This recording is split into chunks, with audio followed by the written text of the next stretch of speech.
2003 ମସିହା ବର୍ଷା ଆଉ ଘଡ଼ଘଡ଼ି ସହିତ ପବନର ବେଗ ମଧ୍ୟ କିଛି କମ୍ ନଥାଏ। ବ୍ରହ୍ମପୁରର ଜଣେ ଅଧିବାସୀ ନାମ ବିଜୟ ଜଣେ ବ୍ୟବସାୟୀ।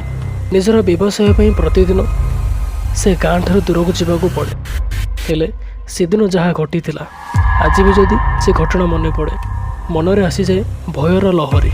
କାରଣ ସେଦିନ ସେ ଯେଉଁ ବସ୍ରେ ଘରକୁ ଫେରିଥିଲେ ସେ ବସ୍ର କଣ୍ଡକ୍ଟର ଓ ଡ୍ରାଇଭର ଥିଲେ ଦୁଇ ଆତ୍ମା।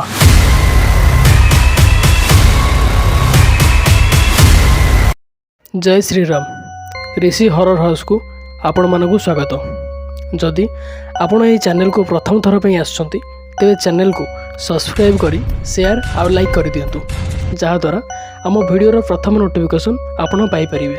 ଏହି ଚ୍ୟାନେଲ ମାଧ୍ୟମରେ ଆମେ ସତ୍ୟ ଘଟଣା ଉପରେ ଆଧାରିତ କାହାଣୀ ସବୁ ଉପସ୍ଥାପନ କରୁଛୁ, ଯାହାଦ୍ୱାରା ସାଧାରଣ ଜନତାମାନେ କିଛି ଭୁଲ କରିବା ପୂର୍ବରୁ ସତର୍କ ହୋଇପାରିବେ। ଯଦି ଆପଣଙ୍କ ଜୀବନରେ ସେଭଳି କିଛି ସତ୍ୟ ଘଟଣା ଥାଏ ତେବେ ଆପଣ ମଧ୍ୟ ଆମକୁ ଇନଷ୍ଟାଗ୍ରାମ କିମ୍ବା ହ୍ୱାଟ୍ସଆପ୍ ନମ୍ବରରେ ସେୟାର କରିପାରିବେ, ଲେଖିକି କିମ୍ବା ଭଏସ୍ ରେକର୍ଡ କରି ମଧ୍ୟ। ତେବେ ଚାଲନ୍ତୁ ଆରମ୍ଭ କରିବା ଆଜିର କାହାଣୀ। ରାତି ପାଖାପାଖି 11ଟା ହେବ। ତୁହାକୁ ତୁହା ବର୍ଷା ସହିତ ଘଡ଼ଘଡ଼ି। ସାଧାରଣ ଅନ୍ୟମନସ୍କ ହେତୁ ଆଜି ଗାଁକୁ ଯାଉଥିବା ବସ୍ରେ ଚଢ଼ିପାରିନଥିଲେ ବିଜୟ।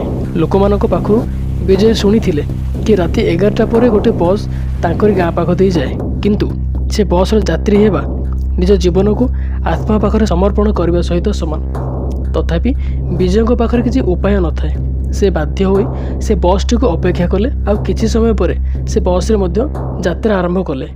ବହୁତ ରାତି ପର୍ଯ୍ୟନ୍ତ ବିଜୟଙ୍କୁ ଅପେକ୍ଷା କରି ତାଙ୍କ ପରିବାର ସଦସ୍ୟମାନେ ବ୍ୟସ୍ତ ହୋଇପଡ଼ିଲେ।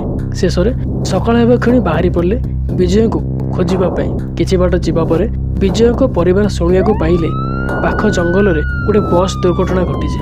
ସେଥିରେ ଜଣେ ଯୁବକ ମଧ୍ୟ ଆହତ ଅବସ୍ଥାରେ ମିଳିଛନ୍ତି। ତାଙ୍କ ପରିବାର ଲୋକେ ଆଉ ଡେରି ନକରି ପାଖ ଜଙ୍ଗଲକୁ ଧାଇଁଲେ।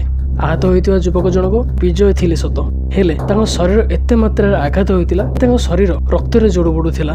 ବିଜୟଙ୍କୁ ଅଚେତ ଅବସ୍ଥାରୁ ଫେରାଇ ଆଣି ବିଜୟଙ୍କ ପରିବାର ତାଙ୍କୁ ଗତ ରାତିର ଘଟଣା ବିଷୟରେ ପଚାରିଲେ। ବାରମ୍ବାର ପଚାରିବା ପରେ ପୂର୍ବ ରାତିରେ ଘଟିଥିବା ଘଟଣାକୁ ବିଜୟ କହିବାକୁ ଆରମ୍ଭ କଲେ। କାଲି ରାତି ପ୍ରାୟ 11ଟା ପରେ ମୁଁ ବସ୍ରେ ଚଢ଼ିଲି। ବସ୍ରେ ହାଲକା ଆଲୋକ ଆଉ ଡ୍ରାଇଭର କଣ୍ଡକ୍ଟରକୁ ଛାଡ଼ିଦେଲେ ମୁଁ ଏକମାତ୍ର ଯାତ୍ରୀ ଥିଲେ। ସେ ଦୁହେଁ ଅଜବ ଲାଗୁଥିଲେ। ଦୁହିଁଙ୍କ ପୋଷାକ ମଧ୍ୟ ମଇଳା ଆଉ ପ୍ରବଳ ଦୁର୍ଗନ୍ଧ ଛାଡ଼ୁଥିଲା। କେହି କାହା ସହିତ କଥା ହେଉନଥିଲେ। ବସ୍ଟି ଥିଲା ପୁରା ନିଶବ୍ଦ ଆଉ ଜଙ୍ଗଲ ରାସ୍ତା ମଧ୍ୟ ଥିଲା ବହୁତ ଅନ୍ଧାର। ଖାଲି ବସ୍ର ଇଞ୍ଜିନ୍ର ଶବ୍ଦ ଯାହା ଶୁଣାଯାଉଥାଏ, କାରଣ ସେତେବେଳକୁ ବର୍ଷା କମି ଯାଇଥାଏ। ହଠାତ୍ ବସ୍ଟି ଜଙ୍ଗଲ ମଝିରେ ଅଟକି ଗଲା ଏବଂ ନିଜକୁ ସମ୍ଭାଳି ନେଲି। ମୁଁ ଦେଖିଲି ବସ୍କୁ କେହି ଚଢ଼ି ନାହାନ୍ତି, କିନ୍ତୁ ଭୟାନକ ଥିଲା। ଯେତେବେଳେ ମୁଁ ଡ୍ରାଇଭର ଆଉ କଣ୍ଡକ୍ଟର ସିଟ୍କୁ ଚାହିଁଲି ସେତେବେଳେ ଅଚାନକ ସେ ଦୁହେଁ କୁଆଡ଼େ ଗାୟବ ହୋଇଯାଇଥିଲେ। ମୁଁ ମଧ୍ୟ ବ୍ୟସ୍ତ ହୋଇ ବସ୍ ବାହାରକୁ ଯିବା ପୂର୍ବରୁ ଗେଟ୍ ଆପେ ଆପେ ବନ୍ଦ ହୋଇଗଲା। ମୁଁ ଭୟରେ ବସ୍ରୁ ବାହାରକୁ ଯିବା ପାଇଁ ଚେଷ୍ଟା କରୁଥାଏ, କିନ୍ତୁ କିଛି ସମୟ ପରେ ବସ୍ ବିନା ଡ୍ରାଇଭରରେ ଚାଲିବାକୁ ଆରମ୍ଭ କଲା। ବସ୍ର ବେଗ ଯେତେ ବଢ଼ୁଥାଏ ଧୀରେ ଧୀରେ କିଛି ଛାଇ ମଧ୍ୟ ବସ୍ ପଛରେ ଦୌଡ଼ିବାର ଦୃଶ୍ୟ ବଢ଼ିବାରେ ଲାଗିଥାଏ। କାହାର ହାତ ନଥାଏ ତ କାହାର ଗୋଡ଼ ନଥାଏ, ଆଉ ଏମିତି ବି କେତେ ଜଣଙ୍କର ମୁଣ୍ଡ ନଥାଏ।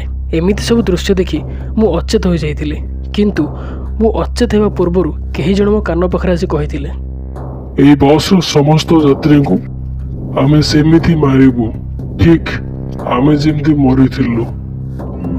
କିନ୍ତୁ ବିଜୟ ବଞ୍ଚିବାର କାରଣ ଥିଲା ସେ ଥିଲେ ଜଣେ ଧାର୍ମିକ। ସେ ହନୁମାନଙ୍କୁ ବହୁତ ମାନନ୍ତି ଆଉ ତାଙ୍କ ପର୍ସରେ ମଧ୍ୟ ହନୁମାନ ଚାଳିଶା ବହିଟିଏ ଥିଲା। ଯେତେବେଳେ ସେ ବସ୍ ବିଷୟରେ ଅଧିକ ତଦାରଖ କରାଗଲା ଜଣାଗଲା କି ଆଜକୁ ପ୍ରାୟ 12 ବର୍ଷ ତଳେ ଏହି ବସ୍ ବର୍ଷା ରାତିରେ ଯାଉଥିବା ବେଳେ କିଛି କାରଣବଶତଃ ବସ୍ଟି ଖାଇ ତଳକୁ ଖସି ପଡ଼ିଥିଲା ଆଉ ପାଖାପାଖି 20 ଯାତ୍ରୀ ଏହି ବସ୍ରେ ଅତି ଭୟାନକ ଭାବରେ ମୃତ୍ୟୁବରଣ କରିଥିଲେ। ଦେଖନ୍ତୁ, ଏହି ଘଟଣା ବିଶେଷ କରି ସେଇମାନଙ୍କୁ ଶିକ୍ଷା ଦେଉଛି ଯେଉଁମାନେ କୌଣସି ଜାଗାକୁ ଯିବା ପୂର୍ବରୁ ଜାଗା ବିଷୟରେ କିଛି ନ ଜାଣି ଚାଲିଯାଆନ୍ତି, ପୁଣି ପରେ ନିଜ ଭୁଲ ପାଇଁ ଜୀବନ ସାରା ପସ୍ତେଇଥାନ୍ତି। କାହାଣୀଟି କେମିତି ଲାଗିଲା କମେଣ୍ଟ ମାଧ୍ୟମରେ ଜଣାଇବେ ଏବଂ ଯଦି ଆପଣଙ୍କ ଜୀବନରେ ଏପରି କିଛି ସତ୍ୟ ଘଟଣା ଘଟିଥାଏ ତେବେ ଆପଣ ମଧ୍ୟ ଆମ ଇନଷ୍ଟାଗ୍ରାମ ଆଇଡି କିମ୍ବା ହ୍ୱାଟ୍ସଆପ୍ ନମ୍ବରରେ ଭଏସ୍ ରେକର୍ଡ ନଚେତ୍ ଲେଖିକି ମଧ୍ୟ ପଠାଇ ପାରିବେ। ସତର୍କ ରୁହନ୍ତୁ, ସୁରକ୍ଷିତ ରୁହନ୍ତୁ। ସେଦିନ ବର୍ଷା ରାତିରେ ବିଜୟ ଏବଂ ତାଙ୍କ ବାପା ସମୀର ପୂଜା ସାରି ପାଖ ଗାଁରୁ ଫେରିଲା ବେଳେ ତାଙ୍କ ସହ ଘଟିଥିଲା ଏକ ଅଦ୍ଭୁତ ଘଟଣା, ଯାହା ଆଜିର ଆଧୁନିକ ଦୁନିଆରେ ମଧ୍ୟ ଏକ ଲୋମଟାଙ୍କୁଡ଼ା ଅନୁଭୂତି। ହେଲେ ସବୁଠାରୁ ଭୟାନକ ଥିଲା ସେ ଆତ୍ମା ତାଙ୍କ ପଛେ ପଛେ ତାଙ୍କ ଘର ପାଖକୁ ଆସି ସାରିଥିଲା। କିନ୍ତୁ ଆସିବା ପରେ ଯାହା ସବୁ ଘଟିଥିଲା ଆଜି ପର୍ଯ୍ୟନ୍ତ 3 ପିଢ଼ି ଭୟରେ ବଞ୍ଚୁଛନ୍ତି। ହେଲେ ଆତ୍ମା କାହିଁକି ଆସିଥିଲା ଜାଣିବା ପାଇଁ ଭିଡ଼ିଓକୁ ସମ୍ପୂର୍ଣ୍ଣ ଦେଖନ୍ତୁ।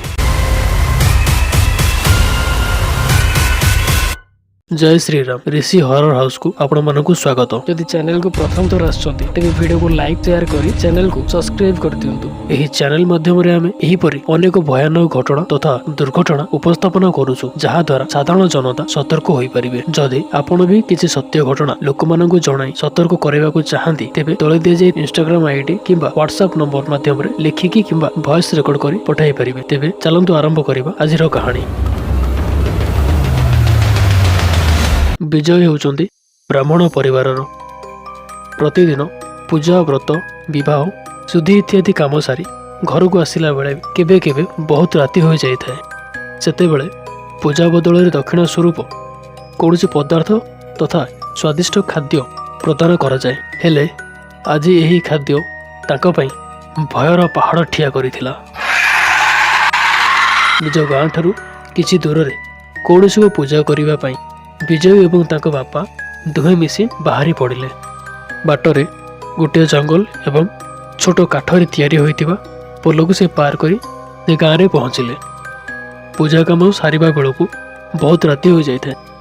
तथापि विजय एवं तांको बापा दुहे मिसी निष्पत्ति नेले कि सेमाने घर को फेरी जिवे। गाँ लोक माने मध्य एते राति रे जंगल बाट दे जिबारे किछि विपद अछि भाबी मना करिथिले। हेले विजय एवं तांको बापा ब्राह्मण होइथिबारु सेमाने भयभीत न होई निज काम सारी घर को बाहरी पड़िले। सही वर्ष ओडिशा रे बड़ बात्या होइथाय। रास्ता घाट भी ठीक न थाए। तेणु दे विचार कले आगरे विजय बापा चलिबे एवं पछरे विजय। जन्म राति रे सामान्य बाट भी देखा जाउतिला। तेणु दुही को एते भी भय लागुनथिला। दुहे गपी गपी जाउथांती। किछि बाट जिबा परे जो जंगल बाट दे आसीथिले सेही जंगल बाट पड़िला। हठात विजय देखिले जड़े कहीं धला छाई ठिया हुई हठात गायब हो गला। विजय सामान्य डरीगले।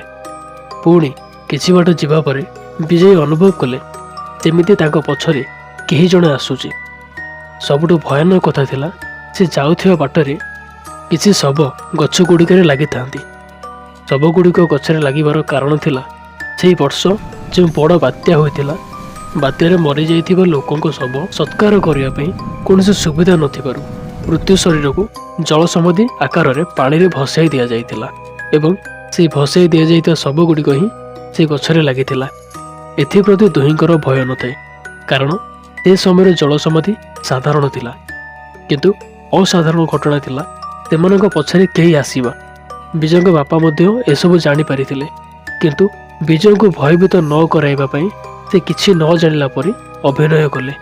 हेले तांको अभिनय सेते बेले फिका पड़ी गला जेते बेले तांको पछरे आसुतो आत्मा कहिबा को लागिला से मिठा मते दे मु खाइबे। विजयଙ୍କ बापा बुझी गले कि विजय केते बड़ भूल करिसंती। हेले विजय की भूल करिथिले आगो को जानिबा।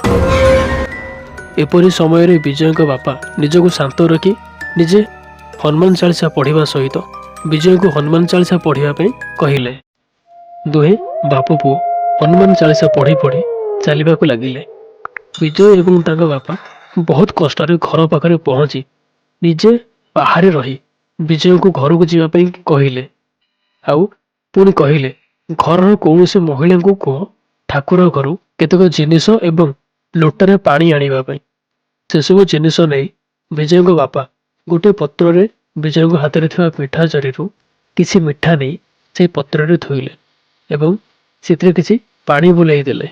एहा परे समस्ते घर भीतर को जाई सोई गले किंतु विजय को बापा को आखिरे निद न थाए।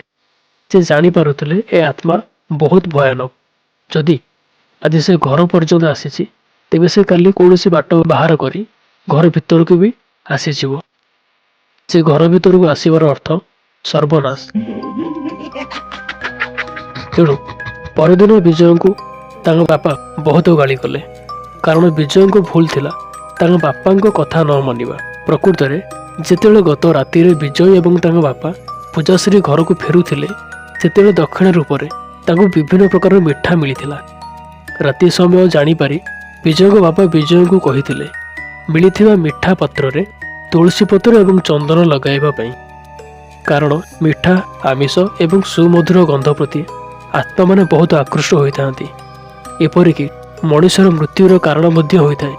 ତେଣୁ ତୁଳସୀ ପତ୍ର ଏବଂ ଚନ୍ଦନ ବାସ୍ନା ଦ୍ୱାରା ସେମାନେ କିଛି ବି ଅସୁବିଧା କରିପାରିବେ ନାହିଁ ବୋଲି ବିଜୟଙ୍କ ବାପା ବିଜୟଙ୍କୁ ଏସବୁ କହିଥିଲେ। କିନ୍ତୁ ବିଜୟଙ୍କ ସାମାନ୍ୟ ଅନ୍ୟମନସ୍କ ପାଇଁ ଆଜି ସେ ଆତ୍ମା ତାଙ୍କ ଘର ପର୍ଯ୍ୟନ୍ତ ଆସି ସାରିଥିଲା। ହେଲେ ତାପରେ ଯାହା ସବୁ ଘଟିଥିଲା ବିଜୟଙ୍କ ବାପା ସେସବୁ ଦେଖି ଜଡ଼ ପାଲଟି ଗଲେ। କାରଣ